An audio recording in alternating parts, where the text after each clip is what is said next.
పెళ్ళైనా పండగైనా వేడుక ఏదైనా పట్టుచీరల ప్రత్యేక వేదిక వారాహి సిల్క్స్. గోవా బన్ వ్యాపారి షేక్ బాషా దుర్మరణం చెందారు.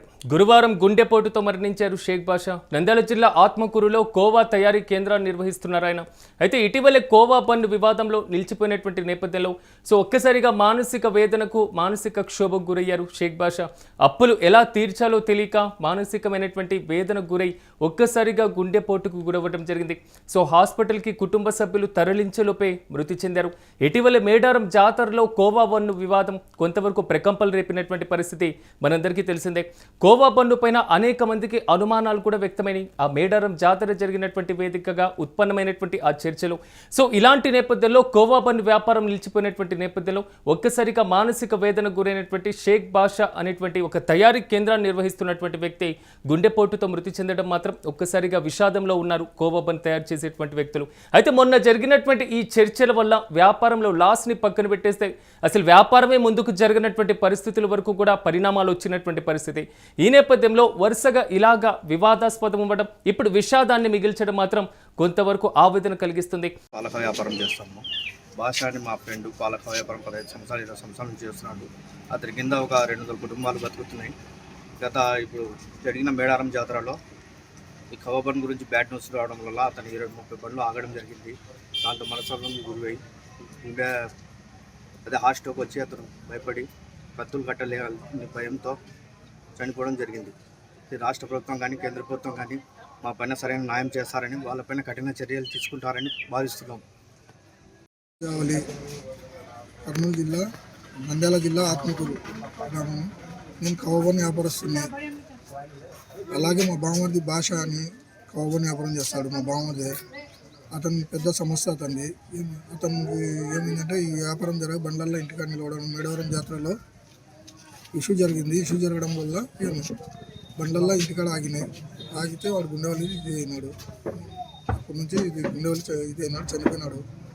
దీని మూలంగా కోవా బన్ వ్యాపారానికి మూలకారకుడు అతను. అతని గురించి న్యాయం చేయాల్సిందిగా కోరుతున్నాను. ఇదే అంశంపై నాతో పాటు స్పందించడానికి నంద్యాల జిల్లా ఆత్మకూరు నుంచి సీనియర్ జర్నలిస్ట్ నాగిరెడ్డి సుబ్బారెడ్డి గారు నాతో పాటు అందుబాటులో ఉన్నారు. సుబ్బారెడ్డి గారు నమస్తే అండి. నమస్కారం అండి. సుబ్బారెడ్డి గారు, మేడారం పరిణామాలు చూసాం. ఇప్పుడు షేక్ బాషా అనేటువంటి ఒక వ్యక్తి గుండెపోటుతో మృతి చెందారు. అదేవిధంగా కోవా బన్ తయారు చేసేటువంటి వ్యక్తి. అంటే ఈ పరిణామాలు ఎలా చూడాలంటారు? ఆ జరిగినటువంటి ఘటన ఇప్పటికీ కూడా వారి మానసిక వేదనకు కారణంగానే నిలుస్తుంది. ఇది మేడారం జాతరలో షేక్ వలి అనే ఆయన తను కోవా బన్ను 10 రూపాయలకు మాత్రమే కోవా బన్ను అమ్ముతారు. ఆ క్రమంలో అతను అక్కడ అమ్ముకోవడానికి పోయినప్పుడు జరిగిన ఒక మీడియా అత్యుత్సాహము కారణంగా పెద్ద ఎత్తున ఇది భిన్నాభిప్రాయాలకు దారితీసింది. ఈ కార్యక్రమం వాళ్ళు చేసిన ఆ పనికి ఆ పేదవారి పైన సపోర్ట్ ఎంత వచ్చిందో వ్యతిరేకత కూడా అంతే క్రమంలో కనిపించింది మతపరంగా చూసి. ఈ క్రమంలో ఏమైంది, మొత్తం ఈ వ్యాపారమే 2 స్టేట్లలో నిలబడిపోయింది, స్తంభించిపోయింది. ఇది ప్రధానంగా ఆత్మకూరు ప్రాంతంలో, ఆత్మకూరు వెలుగోడు చోట్ల ఇది ఉత్పత్తి చేస్తారు. ఈ కవ్వ దానికి సంబంధించిన కార్ఖానాలు ఉన్నాయి. ఈ బన్ను అది పెట్టడం అనేది వాళ్ళు మాత్రమే ఒక రకంగా ఇక్కడే తయారవుతుంది. సుమారు 3000కు పైగా జనాభా దీనిపైనే బతుకుతున్నారు ఈ 2 విలేజ్లలో కలిపి. వీళ్ళంతా రాష్ట్రం నలుమూలలా కోవా బన్ను అమ్ముతూ ఉంటారు. 4 వీలర్స్ పెట్టుకొని, అంటే 4 వీలర్స్ ఆటోలు ఉంటాయి కదా, ఈ ఆటోలలో దాన్ని తీసుకొని ఇంటింటికి పాలకోవా తీసుకోవా అనే ఒక పాట పెడుతూ రాష్ట్ర వ్యాప్తంగా తిరుగుతూ ఉంటారు. ఎక్కడ జాతరలు ఉన్నా, ఇంకో కార్యక్రమాలు ఉన్నా అక్కడ అమ్ముకుంటూ ఉంటారు. ఇది చాలా మంది పేదలకు సంబంధించిన ఉపాధి. ఈ ఉపాధి కేవలం ఒక మీడియా అత్యుత్సాహం వలన మొత్తం స్తంభించిపోయింది. ఈ క్రమంలోనే ఆత్మకూరులో అటువంటి ఒక కార్ఖానా నిర్వహించే వ్యక్తి, అతను సొంత పశువులు పెట్టుకొని సొంత పాలు తయారు చేసుకుంటున్న వ్యక్తి ఒక్కసారి తన ఈ బిజినెస్ మొత్తం ఆగిపోవడంతో ఎక్కడెక్కడ వాళ్ళు రోజు డైలీ కట్టాల్సిన డబ్బులు కట్టలేకపోవడము, తను మెయింటైన్ చేయాల్సిన కూలీలకు డబ్బులు ఇవ్వలేకపోవడము, వెహికల్స్ ఖర్చులు, వెహికల్స్ బాడుగలు, ఇవన్నీ కూడా స్తంభించిపోయినాయి. దాంతో అతను మళ్ళీ ఎట్లా బతకడం అనే ఒక రకమైన నిర్వేదంలో, నిర్లిప్తలో, ఒక డిప్రెషన్ గురయ్యి అతను హార్ట్ అటాక్ వచ్చి మరణించారు. ఇది చాలా తీవ్రమైన ఇబ్బందికరమైన అంశం. ఈ విషయంలో ప్రభుత్వాలు ఖచ్చితంగా చర్యలు తీసుకోవాలి. అటు తెలంగాణ అంటే ప్రభుత్వం సుబ్బారెడ్డి గారు చర్యలు అంటే ఏ విధమైనటువంటి చర్యలు తీసుకోవాలి? చాలా వరకు కూడా ఒకవేళ అది నిజంగా కల్తీ జరిగితే మీరు అన్నట్లుగా అది అత్యుత్సాహమే అక్కడ కనబడుతుంది. ఈ అత్యుత్సాహంలో కల్తీ ఉంటే విజిలెన్స్ కానివ్వండి లేదా ఫుడ్ సేఫ్టీ వాళ్ళు తనిఖీలు చేపడతారు. కానీ అక్కడ జరిగినటువంటి ఘటనతో అసలు ఆ వ్యాపారం చేసేటువంటి వారు మొత్తం ఒక్కసారిగా దిగ్భ్రాంతిలో ఉన్నటువంటి పరిస్థితులు కూడా కనబడుతున్నాయి. బిజినెస్ జరుగుతుందో లేదో తెలియక. ఇప్పుడు వాస్తవంగా ఏంటంటే ఇది చట్ట వ్యతిరేకమైన ఉత్పత్తి కాదు, కల్తీ ఉత్పత్తి కాదు. ఎందుకు చెప్తున్నామంటే ఇక్కడ ఫుడ్ ఇన్స్పెక్టర్ టెస్ట్ చేసి వాళ్ళకు లైసెన్సులు ఇస్తున్నారు. ఆ లైసెన్స్ ప్రకారమే వాళ్ళు అన్ని రకాల లైసెన్స్, బిజినెస్ లైసెన్స్, తర్వాత లోకల్ గా food inspector licence, food licence అన్ని పెట్టుకునే చేస్తున్నారు. అదే ఇంగ్రీడియంట్స్ దాంట్లో వాడే పదార్థాలను కూడా చెప్తున్నారు. వాళ్ళు ఉప్మా రవ్వను దాంట్లో కలుపుతారు.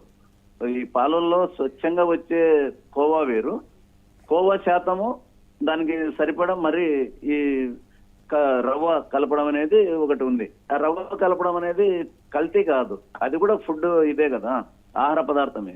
ఇప్పుడు లడ్డు అంటే ఒకటే రకం లడ్డులు ఏం లేవు, రకరకాల పదార్థాలతో లడ్లు తయారవుతుంటాయి. అలాగే కవ్వ కూడా అలా తయారయ్యేది. కాబట్టి దాంట్లో ఎక్కడ కూడా ఇలాంటి కల్తీ లేదు, ఇంకోటి లేదు.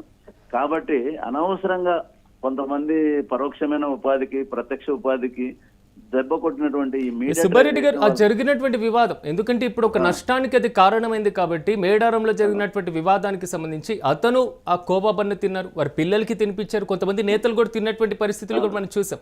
అంటే దీన్ని బట్టి ఇది కావాలని కుట్రపూరితమైనటువంటి జరిగినటువంటి సంఘటన అనుకోవాలా, లేకపోతే కేవలం ఒక జాతిని ఉద్దేశించి జరిగినటువంటి ఘటన అనుకోవాలి? ఇప్పుడు మనం కొంచెం క్లియర్ గా అర్థం చేసుకుంటే ఇప్పుడు మన దేశంలో ఏం జరుగుతుంది అంటే మతపరంగా విడగొట్టాలి అనే ఒక పెద్ద కార్యక్రమం నడిచిపోతా ఉంది. మతపరంగా విడిపోతున్నారు ప్రజలు. దానికి తగినట్లుగా కొంతమంది కుట్రపూర్తిగానే వ్యవహరిస్తున్నారు. అలాంటి ఛానల్స్ తయారైపోయినాయి, అలాంటి పేపర్లు తయారైపోయినాయి, రకరకాల ప్రచారాలు మొదలైనవి. ఇక్కడ జరిగింది అతను వేరే మతస్థుడు కాబట్టి అతని మీద ఇది జరిగింది అనేది మనం చెప్పగలుగుతాం ఖచ్చితంగా. ఎందుకంటే వాళ్ళకు ఏం తెలియవు, వాళ్ళు ఏదో పల్లెటూరులో బతికే వాళ్ళకు విదేశాల నుంచి వచ్చే టెర్రరిస్టులు అంట, ఇంకోటంట, జిహాదులు అంట, ఇటువంటివి ఏం తెలియని వాళ్ళని తీసుకుపోయి వాళ్ళ మీద వీళ్ళకి తెలిసిన నాలెడ్జ్ అంతా వాళ్ళ మీద ఉపయోగిస్తున్నారు. ఇది ప్రమాదకరం, సమాజానికి ప్రమాదకరం, సమాజంలో బతికే మనుషులకు ప్రమాదకరం. ఖచ్చితంగా మీరు అన్నట్లుగా రెండోది కూడా వారు తయారు చేసేటువంటి విధానంలో కూడా కొంతవరకు హైజీన్ కనిపిస్తుంటుంది. సాధారణంగా మరి బయట టిఫిన్స్ ఏమైనా చేయాలి అన్న ఆయిల్ మొత్తం బ్లాక్ అయిపోవడం, సో అక్కడికి భారీ స్థాయిలో మొత్తం మైదా లాంటి పదార్థాలు యూజ్ చేయడం చేస్తుంటారు. కానీ వారు వాడేటువంటి ఇంగ్రీడియంట్స్లో కూడా అలాంటివి ఏమీ లేనటువంటి పరిస్థితి. ఈ నేపథ్యంలో అసలు భాషా కుటుంబానికి ఎవరు బాధ్యత వహించాలి అనేటువంటి ప్రశ్నలు కూడా తెర మీదకి వస్తున్నాయి. ఖచ్చితంగా ప్రజల వల్ల అంటే ప్రజా సమూహాల్లో కొంతమంది నిరస్వభావంతో చేసిన చర్యల వల్ల ఎవరైనా ఇబ్బంది పడితే ప్రభుత్వాలే ఆదుకోవాలి. దానికి కారణమైన వాళ్ళని శిక్షించాలి, అందుకు బాధితులైన వాళ్ళను ఆదుకోవాలి. ప్రభుత్వాలదే బాధ్యత. ప్రభుత్వం ఈ విషయంలో కొంత చర్యలు తీసుకోవాల్సిన అవసరం ఉంది. కోవా బన్ నిర్వహించేటువంటి వ్యాపారులకు సో ఒక భరోసా కల్పిస్తూ ప్రభుత్వాలు ఎలాంటి చర్యలు తీసుకుంటే మంచిదంటారు? సో ఇలాంటి సంఘటనతో కొంత గుణపాఠం నేర్చుకుంటే ఖచ్చితంగా ఇలా కోవా బన్ పైన ఆధారపడే వాళ్ళందరినీ రిజిస్టర్ చేయించాలి. ఈ రిజిస్టర్ అయిన వాళ్ళకి ప్రతి వాళ్ళకి కూడా పోలీస్ ప్రొటెక్షన్, అంటే వాళ్ళకి ఏదైనా ఇబ్బంది కలిగినప్పుడు వాళ్ళు కాంటాక్ట్ అయితే పోలీసులు స్పందించే విధంగా ఒక ఇది తీసుకురావాలి. దానివల్ల కొంత ఉపయోగం ఉంటుంది. వాళ్ళు కూడా ఆ సర్టిఫికేట్లు ప్రదర్శించుకుంటూ తిరగవచ్చు. ఆ పని చేయాలని నేను కోరుకుంటున్నాను. రైట్ సుబ్బారెడ్డి గారు, థ్యాంక్ యూ. మొత్తం మీద కోవా బన్ వ్యాపారి షేక్ బాషా గుండెపోటుతో మరణించడం జరిగింది. సో నంద్యాల జిల్లా ఆత్మకూరులో కోవా తయారీ కేంద్రాన్ని నిర్వహిస్తున్నారు షేక్ బాషా. ఇటీవల కోవా బన్ వివాదంలో నిలిచిపోయినటువంటి వ్యాపారంతో ఒక్కసారిగా కూడా ఆయన మానసిక వేదనకు గురవ్వడం జరిగింది. అప్పులు ఎలా తీర్చాలో తెలియక మనోవేదనకు గురయ్యారు షేక్ బాషా. గురువారం ఒక్కసారిగా గుండెపోటుకు గురవ్వడం జరిగింది. కుటుంబ సభ్యులు హాస్పిటల్కి తరలించేలోపే మృతి చెందారు.